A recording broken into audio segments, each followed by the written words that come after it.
যুক্তরাষ্ট্রের মাটিতে বোমা হামলার নাটক সাজিয়ে ইরানকে ফাঁসাতে চেয়েছিল ইসরায়েল, এমন বিস্ফোরক দাবি করেছে ইরানের রাষ্ট্রীয় সংবাদ মাধ্যম তেহরান টাইমস। তাদের দাবি, পরিকল্পনার লক্ষ্য ছিল ইরান যুক্তরাষ্ট্রের মধ্যে সরাসরি যুদ্ধ বাঁধানো, আর এই ষড়যন্ত্র নস্যাৎ করেছে ইরান নিজেই।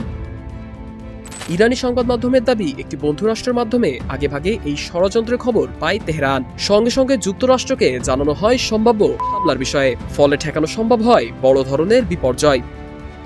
এই অভিযোগ সামনে আসার ঠিক আগেই 13 জুন ইসরায়েল বিনা উস্কানিতেই ইরানের সামরিক ও পারমাণবিক স্থাপনায় হামলা চালায় বলে জানায় তেহরান। 12 দিনের সংঘাতে নিহত হয় 600-র বেশি ইরানি, আর আহত হয় 5000-এর বেশি। জবাবে ইরান চালায় পাল্টা ক্ষেপণাস্ত্র ও ড্রোন হামলা, তাতে প্রাণ হারান 29 জন ইসরায়েলি। পাকিস্তান প্রকাশ্যে সমর্থন জানায় ইরানকে।